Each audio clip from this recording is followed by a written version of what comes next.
Hello, everyone. Welcome to our webinar today. We're so happy to have you here. My name is Lisa Kumagai. I'm the Regional Outreach Manager with Neurologics, and we are going to be talking about Brain Basics 101. What I want to stress before we start is that this is really for all of you who are curious about the brain to get your questions answered. So as we go along, as questions come up, please put them on the chat. Please, we really want to hear them. So please don't hold back. There's no such thing as a bad question, a stupid question. None of that exists here. So I'm going to pass it over to our host today. It is Karen Odell Barber, who is the CEO and founder of Neurologics, and Dr. Peter Michalewski. So without further ado, let's just get into it. And I'm going to pass it to you, Peter.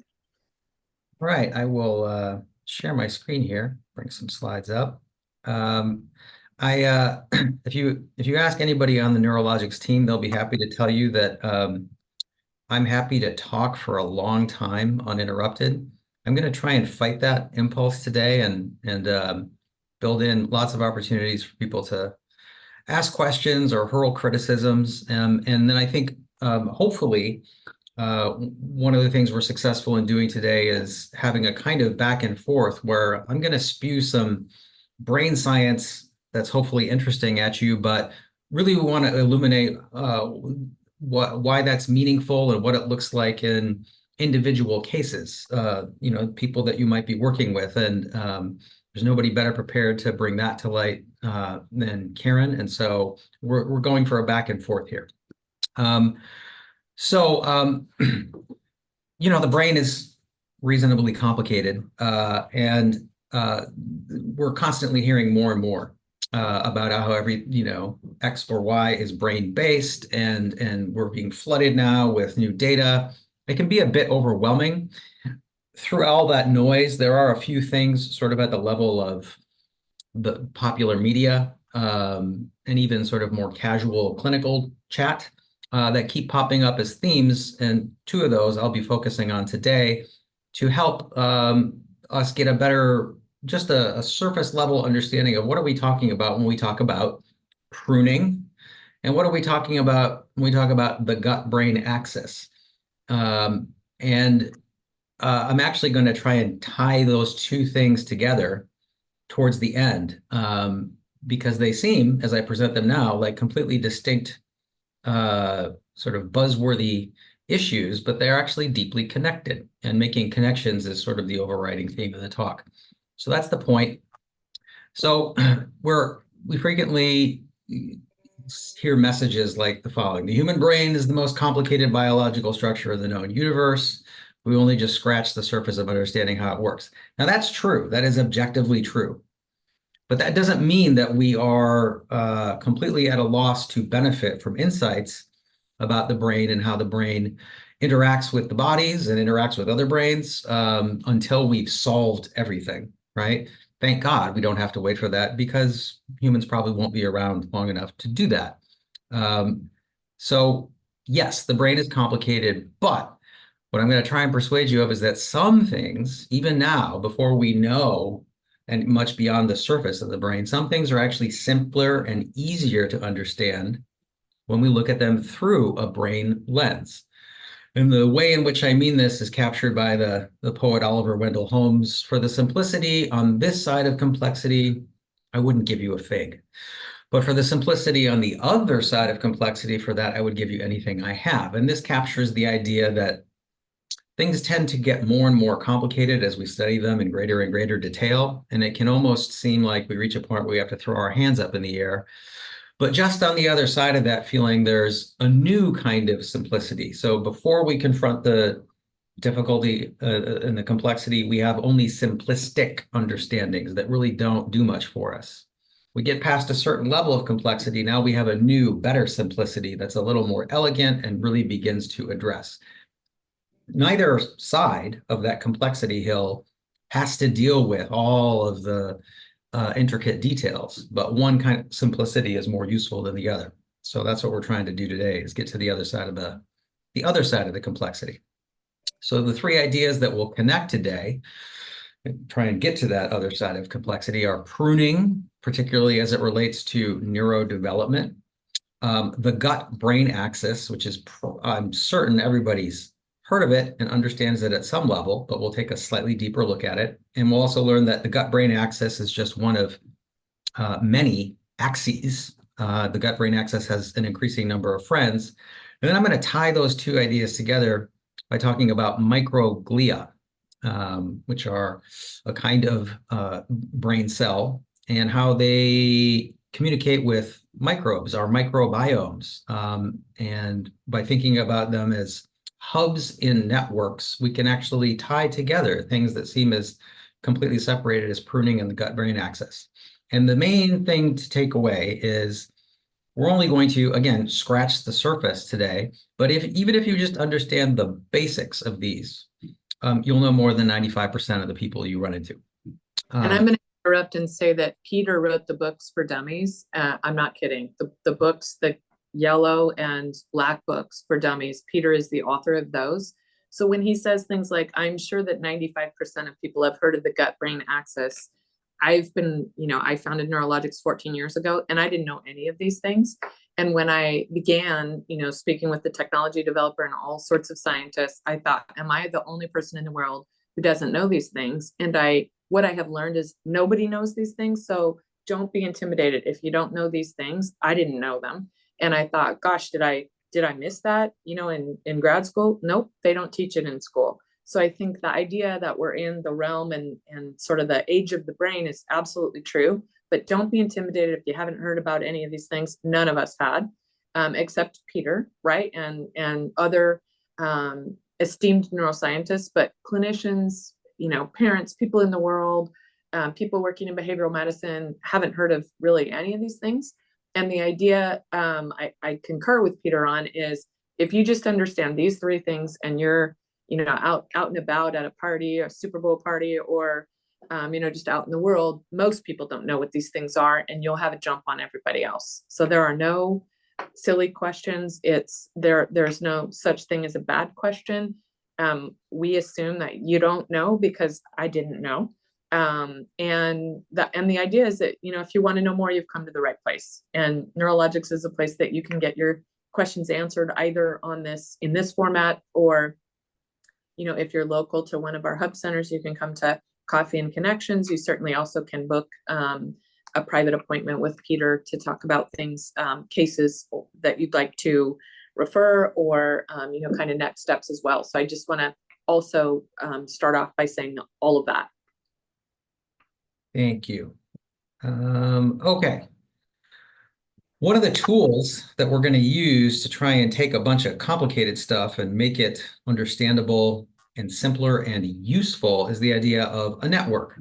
And networks are what we deal with at Neurologics all the time. We think about how the brain works in terms of networks that work together and sort of do a choreography of information. And in particular, we look at what we call large-scale brain networks. We're not worried about individual neurons hooking themselves up. We know that that goes on. That's important. There are important details there. But to really answer the questions we care about, we're looking at regions of the brain communicating with other regions of the brain. And so that's sort of the backdrop. But the basic idea of a network, whether it's in the brain or on our social networks or our cell phones, that's a powerful and intuitively simple idea that we're going to come back to again and again. So let's start with pruning. My wife is an avid rose gardener who has covered every last square inch of our property with surprisingly expensive rose bushes. She will tell you all about pruning, and for most of us, pruning means what we see here, but the basic idea is we're reducing the extent of something, maybe a rose bush, by removing selectively extra stuff that we don't want. And that's a simple idea, but basically what's true for the garden is also true for the brain.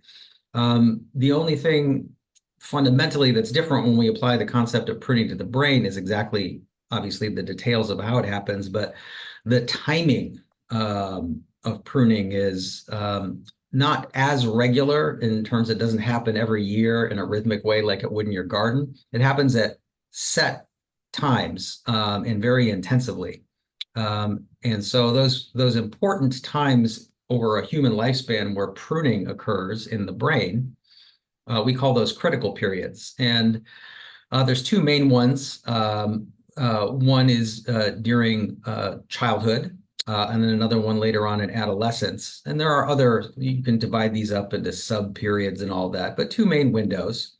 And the basic idea is that as the brain develops through development before we're even born, through childhood and adolescence, there are a whole lot of, basically the main job of the brain is make more neurons, make more connections, pack the skull with all sorts of interconnected neurons. However, that kind of crude approach it will not produce a highly efficient brain that's optimized to deal with all the sorts of cognition and sensation and control that the brain needs to do. So interspersed with all that explosive growth are these periods of pruning. And sometimes you'll hear pruning referred to as synaptic pruning because the little rosebuds that are being snipped away are synapses, the actual connections between neurons in the brain. And Peter, I'm going to speak layperson for just a minute. So pruning, if you think about it like pruning a rose bush, and you think about the idea that you want to expose an infant to all sorts of things. And we all know, even in autism, early exposure to all sorts of things is super important. And in just normative childhood development, you want kids to be exposed to all different things. And you hear the thing that in their vernacular about the brain being a sponge. And that's absolutely true. And as we develop, the idea of all of these pieces of information, seeking to organize and categorize the information, the brain looks at the strongest highways, the strongest superhighways that are connected, the neural pathways, and they look at, okay, I've got to preserve that neural pathway, and I'm going to clip off the ones that aren't as strong. And the areas that aren't as strong are, they get pruned away. And that's sort of the idea behind, if you are seeking language or hoping to get language, the pruning process interrupts the ability to do that. If those areas of the brain that are required for language aren't strengthened before first pruning, you don't get language ever.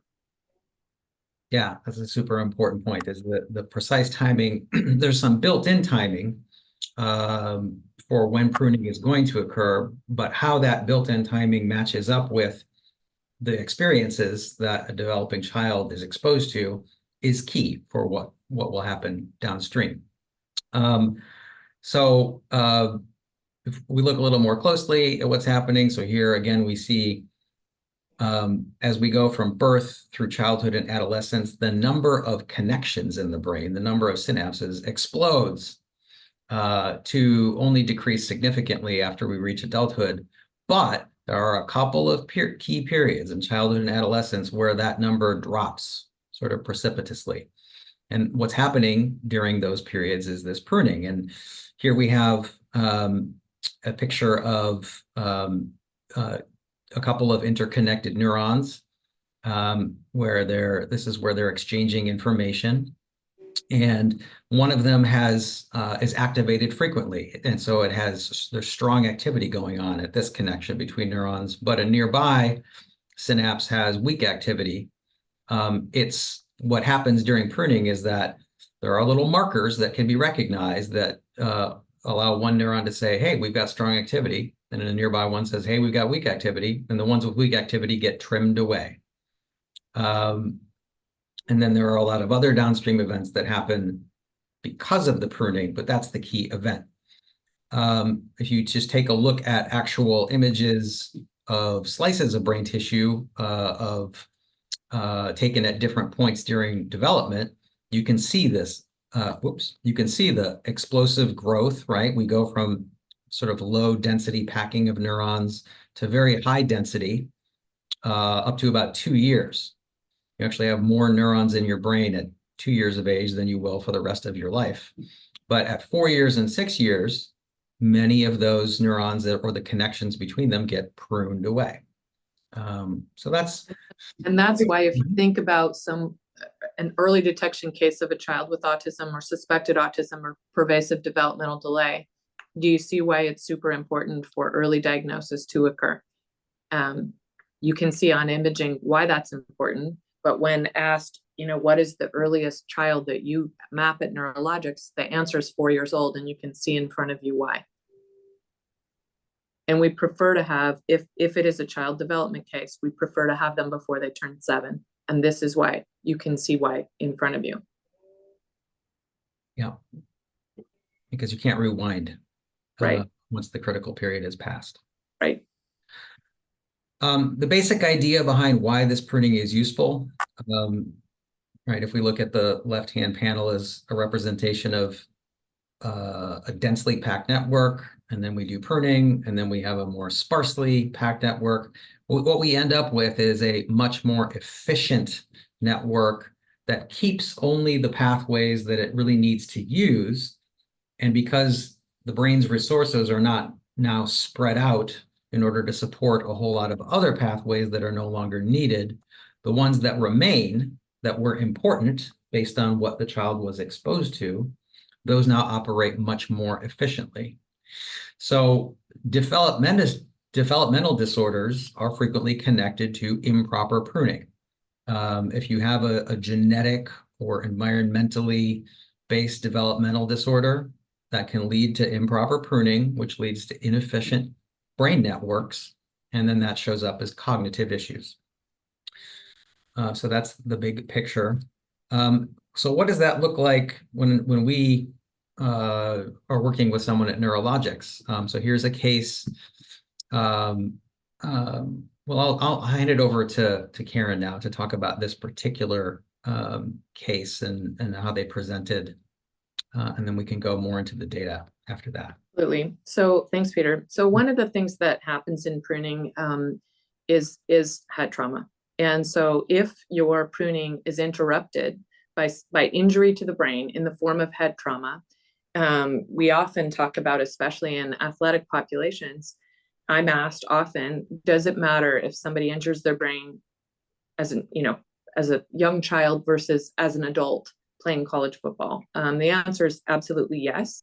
Early interruption or early injury to the brain is prognostically much worse than for somebody to, as an adult, harm or injure their brain. This is a case where this was a 30-year-old woman who had, was facing a lot of legal issues relative to repetitive drunk driving and substance use. And so in the course of doing the intake, multiple times, both the parent and the client were asked, do you have any history of head trauma? Nope, no history of head trauma. Nope, multiple times. The question was asked multiple different ways, both through interview and also in the portal. This is a case where the map revealed that in fact there was head trauma before second pruning. And so the idea of, why has this girl been unsuccessful in her life? The parents were seeking to understand, why can't this person keep a job? Why can't this person function well in college? And why does this person have, repetitive substance use disorder? And the map revealed that the person's functional IQ is 95. That's low for college. The idea of what kind of IQ do you need to have for college?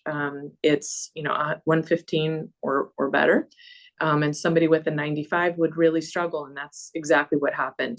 The second number in the box on the left that is a big consequence is, where does that person who functions at slightly below normal, 100 being normal, where do they default when they're stressed?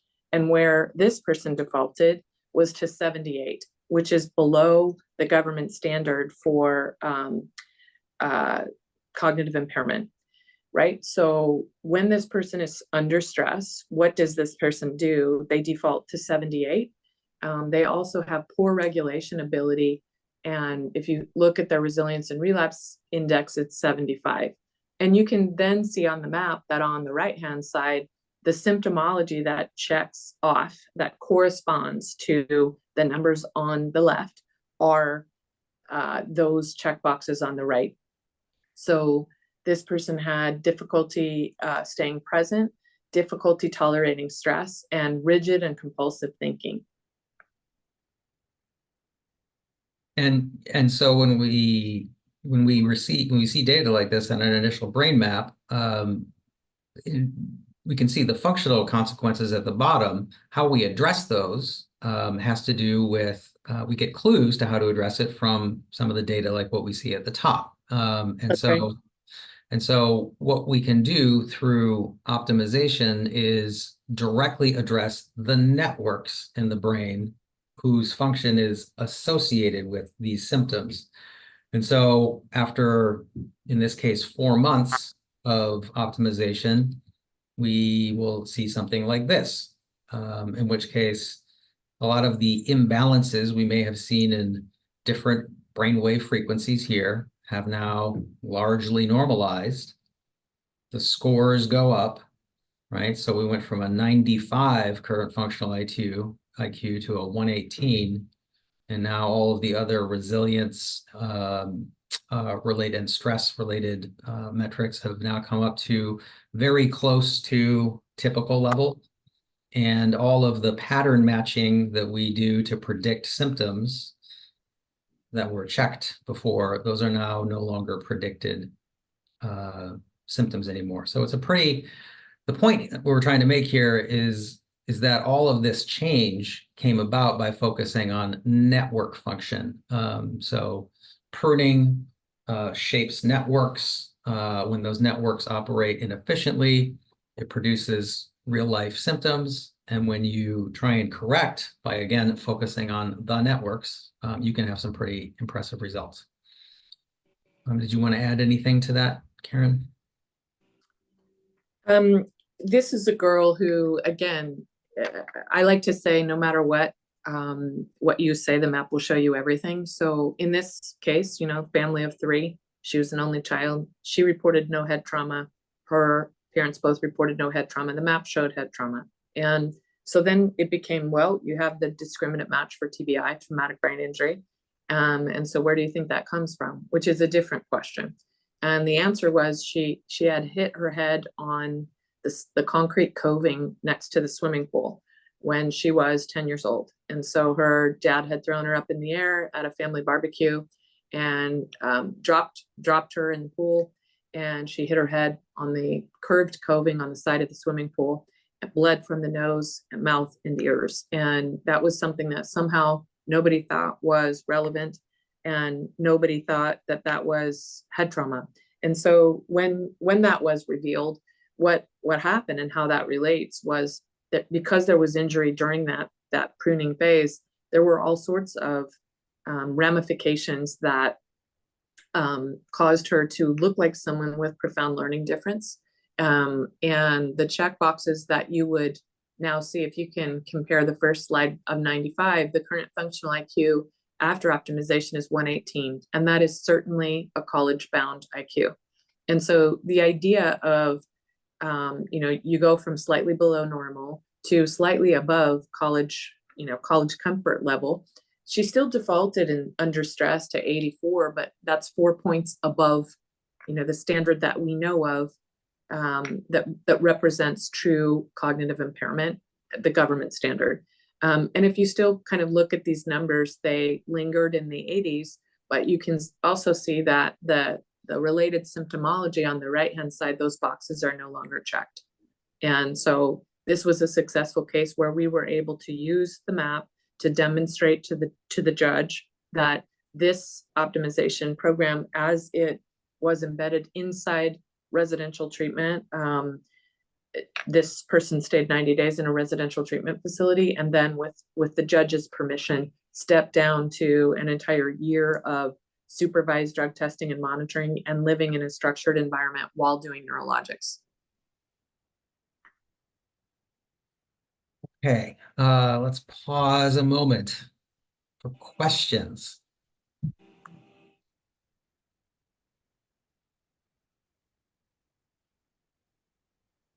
Anybody have any of those? Otherwise, Peter and I will just make some up. So to keep it interesting, if you have questions, if you want to put it in the chat box, there's no such thing as a foolish question. My questions in the beginning were, what is pruning? I don't understand what it is. And what you learned in layperson terms is it's self-selection. The brain as an organ prunes itself in order to make it more efficient. And there are periods of pruning that take place throughout someone's life. And so the interesting thing, the interesting anecdote that your brain's not fully formed until you're 25 is true, because the last stage of pruning happens between 19 and 25. So when you think about things like substance use disorder, early exposure to substances, when you think about what happens in college, a lot of binge drinking and a lot of substance use, that is in fact during a formative stage of the pruning of the brain. And I think linking the brain development to to pruning is helpful in a number of different levels. Another thing that's come up recently has been, do you, Karen, favor, there is actually legislation pending in California to limit or abolish tackle football among kids younger than 12. And I would say that in the last 14 years that I've been involved in this company, the conversation has entirely changed and shifted to, there is agreement, even, at the NCAA level, and also at the NFL level, where there is support for not putting on pads and banging heads prior to age 12. The idea is widely supported that if you are an 8th grader and it is the summer before 9th grade and you put on pads, that is an appropriate first time to do that. There's also the caveat, and I don't know how many sports fans we have on this call, but there's also the caveat that it is for certain positions like quarterback and cornerback. There's agreement among professionals in the sports world that putting the pads on, if they do not bang their head, just to get used to the act of wearing them, is something that we could sort of compromise on. But the idea of Pop Warner football, where people are banging heads and putting on pads at 7, 8, 9, 10, 11 years old, there is great consensus among people in the brain world, clinicians in the brain world, and also people in the sports world, that it's unnecessary to play tackle football prior to age 12. I saw some questions in the chat box. Lisa, do you want to read this? Yes. So the question is, are there brain injuries that can't be repaired? Do you want to take that one, Peter? Or do you want me to take a stab at it first? Yeah, you go for, mine's very short. The short answer is yes, based on what you probably mean by repair. There's probably no brain injury for which zero amount of repair is possible, but there are brain injuries where functionally what we mean when we say repair may be a bridge too far. And I think Karen can give you a good sense of what that looks like clinically. Yep. So the question is asked, and it was asked yesterday, do you work with schizophrenic clients? And have you worked with schizophrenic clients? Yes, we have worked with schizophrenic clients. We are most helpful in being able to provide, definitive diagnosis in terms of discriminate matching, meaning, hey, an example was a client flew across the ocean and the parents said, we have absolutely no history of schizophrenia, no family history. And this boy cannot be schizophrenic because we don't have it anywhere in our family. And he was 26. And so certainly he functions like a person with thought disorder. And so they wanted to know, is he schizophrenic or is he not schizophrenic? The discriminate match means that nobody is 100% anything. But in order to meet a discriminate match, you must be more of something than not. And in this person's case, he met the discriminate match 8 out of 10 for a schizophrenic functioning brain. And that was attributed to the fact that this young man had a profound addiction to nitrous oxide canisters in a rebreather. And he had, again, he lived outside of the US, and drugs are different depending on where they are used. And so this guy used 2,000 nitrous oxide canisters in a mask monthly. And he had literally destroyed his brain to the point where his brain functioned like a thought disordered schizophrenic brain. And so the question became, what can be done for this young man who was 26 and came from, brilliant genetics And the answer was something can be done, but we're not going to be able to restore his brain to optimum function or even his genetic, propensity, because that had been destroyed with drugs that literally ate his brain tissue. That's an example of, where we can be a little bit helpful, but we certainly don't have the ability to restore damaged tissue. Peter, do you want to add to that? It's true that we can't restore damaged tissue. The silver lining to that cloud is that it is often the case that the brain can be exceptionally creative when it comes to finding creative ways to rewire existing tissue such that functions that you thought you wouldn't be able to recover, you can recover. So you see this sometimes with people being able to regain movement in a limb that they had lost, or sensation. The brain will actually take over real estate that isn't supposed to be devoted, right, in the normal course of development to one function and repurpose it. That's right. So some function could be restored, but it really was a reduction of medication that had severe side effects that was potentially possible for this particular client. So schizophrenia is not a primary vertical for us, but we do work with people who have thought disorder. And those are, again, Peter's talking about the magic of neuroplasticity, right? The idea that the brain wants to repair itself and does if it's directed to the right place where the neural connections have been broken. And so in doing that, every single person's brain map is different. There's no such thing as an identical brain map or an identical brain.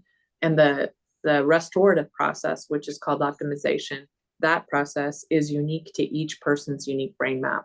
And so while Peter's saying there's a silver lining and we can make improvements across the board, what we can demonstrate is 15 functional IQ point permanent cognitive repair. And the question becomes, and this is a great case for that, the question becomes, well, what does 15 functional IQ points mean? And it's the difference between vocational study and college. It's the difference between college and graduate school. And as you can see in, the first exemplar case, that person, exceeded what we reliably deliver and got up to 118 from 95. So looking at, what does that mean to that person? What that means is that a different future than she had imagined for herself at 30 years old was possible. And that is, this is a case from several years ago, and that's exactly what happened. She was able to attend college and ultimately help out in her father's business, in the family business, which was something that wasn't planned for or expected. I saw another question, and I'm so excited that you're asking them. Yes, thank you, Yvonne, for asking these questions. So her next question is, what about diseases such as Parkinson's, ALS, and dementia? Right. So let's talk about cognitive decline, normative cognitive decline, and dementia, right? Dementia is not normal cognitive decline. Normal cognitive decline begins to happen at 40 years old, and we all have it. If you're over 40, you have normal cognitive decline. And what that means is that over time, as Peter was showing you those robust pictures of neural connections and ability to process information and learn, for every decade after 40, your brain ages and declines. Dementia is right, if you think of it as a linear pathway, dementia is right at the end of that linear pathway. And normative cognitive decline, if arrested, and you in essence get your 30-year-old brain back, right? Or your 20-year-old brain back. The idea of people, who come to us in their 60s and their 50s and say, like, I don't want to go gently into that good night. I want a peak performing brain back. I would like my peak performing brain back. We have the ability to deliver that. The Parkinson's question is a multifactorial question because Parkinson's is not just a brain disorder. And so the idea of, can we help with Parkinson's on the cognitive side? Yes, but there are specific centers. There is one in Texas that works in tandem with our cognitive program, as well as kind of what would need to be happening for tremors and the physicality of Parkinson's. Peter, do you want to add anything to that? I strongly agree with what you were saying about where we can help with what we do at Neurologics is on the cognitive side. What makes Parkinson's and Alzheimer's more difficult to have a long-term impact with is that a lot of what is happening is that what's being attacked is the brain's ability to optimize. So a lot of the machinery that we might rely on and try and tap into to optimize, we can optimize within a certain window, but over the long run, biologically what's happening is that machinery for being optimized itself is being attacked. So it's not so much like tuning up a car, it's that the parts themselves are damaged. And so no amount of tuning is going to make the long-term difference. So that's a tougher nut to crack with the current set of tools. All right, let's move on to the gut-brain axis. There'll be another time for questions shortly. You may have heard, a lot of us have heard someone say somewhere, your gut is your second brain, or you have a second brain in your gut. It's, I think, a fair question to ask, okay, sure, but what does that mean? Like, we all have intuitive ideas about, okay, there's connections between my brain and my gut, and we all feel like it must in some sense be true, but what literally do people mean when they say that? Well, a few facts help kind of lay the groundwork to answer that. So the lining of our small intestine contains about 100 million neurons. Now you might say, well, neurons are small. Is that a lot of neurons? That's about the same number of neurons as you have in your spinal cord. So you have a spinal cord's worth of neurons distributed through your small intestine alone. 95% of the body's serotonin, a key neurotransmitter that we always talk about with respect to brain function, is actually produced in your gut. And if you measure the communication that occurs along the vagus nerve, which is the primary nerve that connects the brain to the gut, about 90% of all of the messages passed along that vagus nerve actually flow not from the brain to the gut, but in fact from the gut to the brain. So there's a lot of communication just in the nervous system from the gut to the brain. And it's way too much bandwidth to be devoted to what we normally sort of traditionally think of when we think about the brain-gut communication. We tend to think about the brain is controlling, helping to control how to move food through the intestines, right? But it turns out that the brain is actually not even particularly important for that function. So if you cut the part of the vagus nerve that connects the brain with the gut can function independently. So what that means is that most of what traditionally we have thought of as the relationship between the brain and the gut isn't that particularly important. And yet there's a massive amount of nervous system machinery that connects the two. So the question is why and what's going on there, and how deep is the extent of the communication between the two. And so it's this massive amount of communication between the two that we're learning a lot about in the last particularly 10 years. And that's what people are talking about when they talk about the gut-brain axis.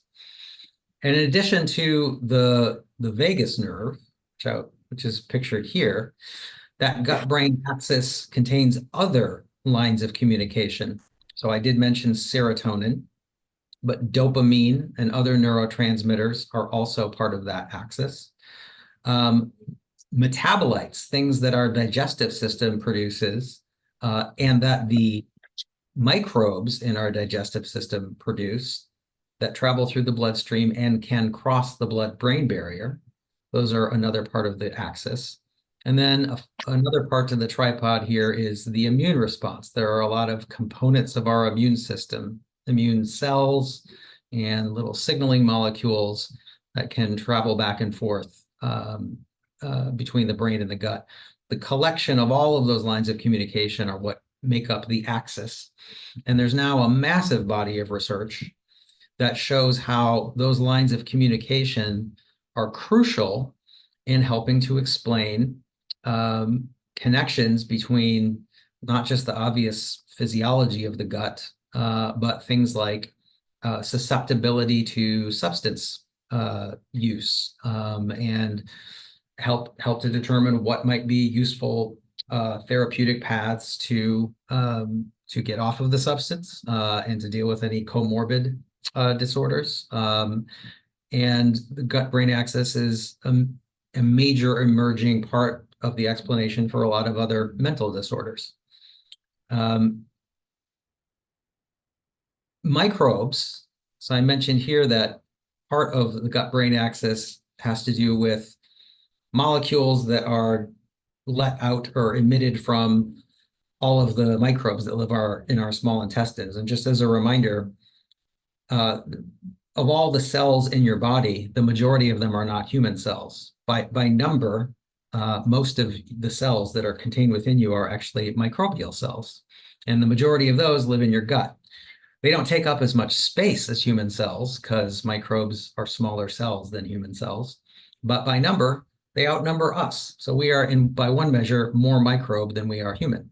But they're actually part of us, right? And so it turns out that those microbes, even though the majority of them live in the gut, they don't live only in the gut. They live in all sorts of places in our anatomy, including this network of communication that they're a part of is implicated not just in the gut and the brain, but they mediate communication between the heart and the gut and the brain, and the lung and the gut and the brain, and our metabolism, and even the skin. We have lots of microbes in our skin too. So what's the emerging picture, this is just from a couple of years ago, is that there's lots of different axes. It's not just the gut-brain axis, and they're all interconnected. And they use, again, the nervous system, our endocrine system with hormones, our metabolites, all of these lines of communication form, guess what? A network. That's what, if you have lots of different axes that interconnect, you've got a network. So now we've got networks in the brain, but we've also got networks that populate our entire physiology. Before you go on, I'm going to just human speak this for a minute. So, and admit my own ignorance. So 14 years ago, the technology developer said to me, someone got a map and he said, well, there's gut disturbance. And this 14 years ago, nobody was talking about the gut at all. And the whole idea of the biome, microbiome, and all of those things, it just wasn't on the radar yet.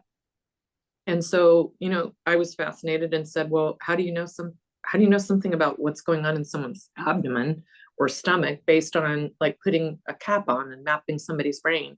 And he looked at me like I was a moron and said, well, there's a second brain in your gut, right? And I just looked astounded. I mean, I'm that person that when I'm facilitating group therapy, I say, obviously I'm having a reaction to this because I looked so surprised. And so he whipped out his whiteboard and said, well, Karen, how is it that you know that it takes 20 minutes for the brain to understand that the stomach is full? And you've heard that, right, Karen? Mm-hmm. Everybody has. And so, okay, it takes 20 minutes before your brain knows that you've eaten enough and that you're satiated. Well, how did you think that worked? And I said, blood sugar, right? And he got up, we went to the whiteboard, whipped out a Sharpie, and he said, no, there's two train stations, the one in your head and the one in your gut. And there's a train track that goes between the two stations. And it is this train traveling from this station to this station. And he spoke of the gray matter, on autopsy being located actually in your gut. So the idea that you have a second brain in your gut, to me, was brand new information 14 years ago. And I felt slightly comforted when I said to my Western trained physician husband, there's a second brain in the gut, right? Imagining he would say, of course, like during my first year of medical school, I saw it in a cadaver, and nope, he refuted the information. Like, no, there's no second brain in the gut. It also, from a practical perspective, we all hear things like you are what you eat, and the whole idea of like garbage in, garbage out. And it doesn't really, it's kind of like, yeah, you hear that and you grow up hearing that and you think it's important to eat healthy. But as Peter's talking about all of this, when you're talking about putting garbage things in, sugary drinks, energy drinks, processed food, all of the things that are then become fuel for the brain, it really does seem more logical that putting good food into the microbiome, into the gut, sends that good information to your brain. So I just wanted to point that out. Yeah, that's a super important point. And I think it drives home how kind of where I'm going with a lot of this, which is, so we've got this big, confusing feeling, complex set of networks, but it helps us to simplify all that to focus on, okay, in all of this network complexity, are there any hubs? Are there any central points that we can look to figure out if things are operating as they should, or are things going off course? And one of those hubs is the microbiome, because the messages that get sent back and forth between our microbiome and our entire physiology are vast, and they have implications in all sorts of diseases and disorders. And then the second hub, if the microbiome is one, there's a second one I want to focus on, which is microglia.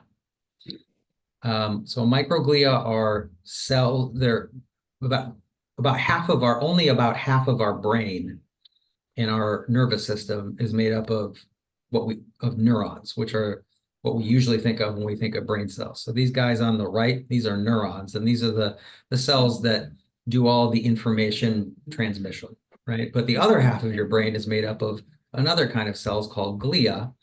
And for decades, they were just sort of relegated to support roles, right? They helped neurons to kind of do their daily functions. It turns out that they're probably a lot more important than that, but one of those kinds of glia are the microglia, and the microglia are in your brain. They are pretty much the representation of the immune system.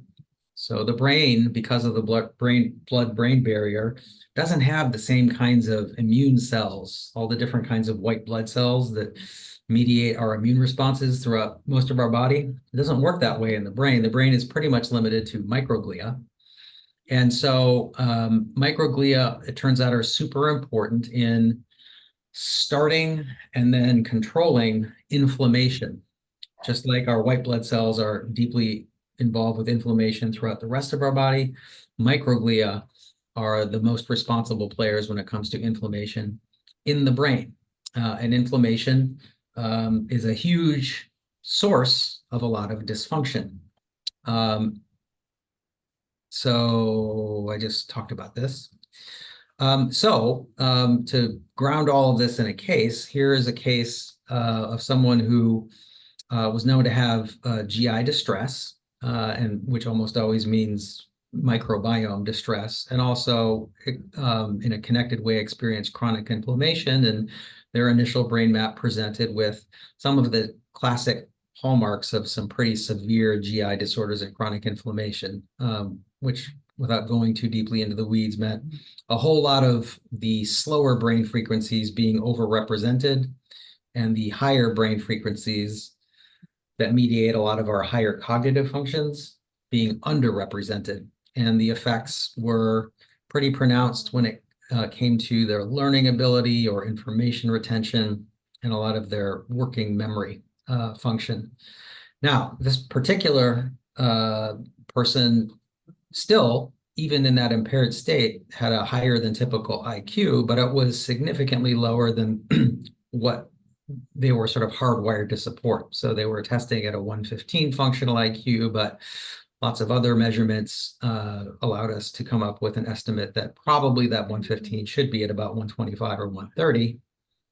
And then after optimization, by focusing on the networks that had been impaired, but also working with partners outside to address the GI distress and the inflammation, Their network function was largely normalized. There's still some residual effects there, but all of the learning ability and working memory scores came up to where they probably should have been. And sure enough, the functional IQ reached the top of its estimated range. And with that, I'll hand it over to Karen to talk more about this case. Absolutely. So this is a career NFL player who was also a naval officer. And the interesting part about him was it taught me something. I love to say that we learn from, the people that come through our doors. And in this case, what it taught me was that although the gut disturbance showed up on the first map, he was not in a place to be able to address his various health concerns until his brain was restored to optimum function. And so if you look at, this is a very capable person who was a naval officer, and you look at this person and you say, okay, the bump in IQ was profound. But what also happened was that he said he sort of was dismissive of the gut brain disturbance on first map and said, why don't I see how I do? And, I'll go to the second map or the third map, and then I'll think about addressing this. And in this case, he got so encouraged and enthusiastic about the progress that he made that he then said, I think I'm ready to look at, kind of looking after my health, my broader health. Now that my brain health has been optimized, I'm now willing to take the recommendation that was made 6 months before, but I'm willing to now tackle, and the pun is intended, my own issues with prediabetes, with inflammation, with heart disease. And again, because of the gut disturbance piece, that's not something we treat at Neurologics, but we do have clinical partners who have nothing to do with us that we refer out to. And in this case, it really showed me that, one, this is a 60-year-old man, and he, became emotional and said, like, I used to not read books. I used to not know where I was when I was reading a book. I would have a stack of them on my nightstand and I wouldn't know or understand, even if there was a bookmark in it, would be like rereading it would be like Groundhog Day. And so how this process impacted his life was profound, because he became, the ambassador of his own health after his brain function was optimized.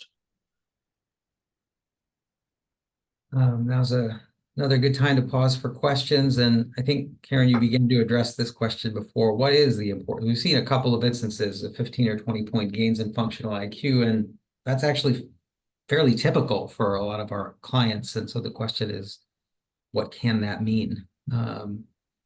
Well, and the why is important. So, I just got off a call filled with Harvard scientists that, Peter was on.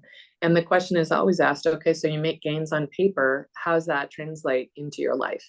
And so the demonstrable thing is, if you have 15 functional IQ point gain, it means that you master the ability to learn in an entirely different way than you did prior to optimization. So the ability to learn, the ability to assimilate information, the ability to remember, if you have a 15-point gain in functional IQ, it's 1.5 standard deviations on paper. But again, I'm going to repeat myself. It's the difference between vocational training and college, between college and grad school. And the idea of being able to give that much of an edge in a practical way, it doesn't just apply to academics. It also applies to the ability to manage stress in someone's life.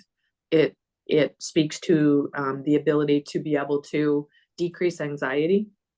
If you can have a 15-point functional gain in IQ and you can remember things, a lot of stress, a lot of cortisol production is based upon anticipatory anxiety about not being able to perform, about not being able to remember. Word retrieval was something that was difficult for this gentleman before, who said, I look in my iPhone, there's 1,000 people in there, and I would have to have my wife say who the people were. I would have to have her stand next to me and be my executive function and say, this is so-and-so, you played with him in the NFL. This is so-and-so, you know him from church. This is so-and-so. He couldn't identify, the symbolic name to what is his recollection and experience of the person. All right. So just to kind of bring it home, Oh, we got another, do we have another question or no? Oh, do it. Nope. Didn't see No, one. not right now. Ask away though. Don't be afraid. There's no such thing as a silly question. So we've at Neurologics, we think a lot about brain networks and how we make sense of them and interrogate their function as we think about the hubs in those networks. So within one local network, you can have a provincial hub, you can have hubs that connect separate networks. That way of thinking about networks is also equally useful when we think about these larger networks that extend throughout our entire body, that include other organ systems and our microbiomes and our metabolism. So microbes and microglia, we can think of as hubs in a larger network. And really, the emerging picture is that it's networks all the way down, right? So there's networks in our cells, networks of molecules, networks amongst our organ systems, and networks, social networks that include multiple people. The network is a great tool to find simplicity in the complexity and get to the other side of the complexity. And so just to tie it all together, it turns out that microbes, and microglia, so the gut-brain axis, is connected to pruning. So there are different kinds of outcomes in brain function, ranging from normal brain function to schizophrenia, that can be connected to pruning having occurred properly or improperly. Those differences in pruning can be traced back through aberrant activities in microglia, and those can be connected in turn to disruptions to the microbiome. So again, all these things that seem disparate are actually interconnected in a network, and by focusing on the network, we can make sense of it. And with that, I will shut up and subject myself to any questions that anybody may have. Thank you for that wonderful presentation. But yes, we'll leave it open for any more questions. Do we have any more questions that want to be put in the chat? Happy to take them. But we're also cognizant of time, so.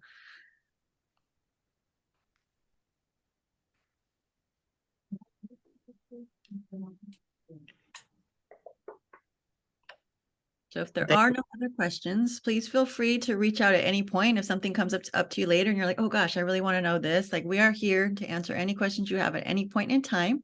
But for now, is there anything either of you want to add to close out? I just want to thank everybody for coming and for contributing the questions that you did. And yeah, look forward to future webinars and to talking with anybody who may want to talk outside of the webinars. Same. Curiosity is awesome. And I know everybody's busy, and we're just honored to have you here. Thanks so much for the curiosity. Thank you, everyone. Bye-bye.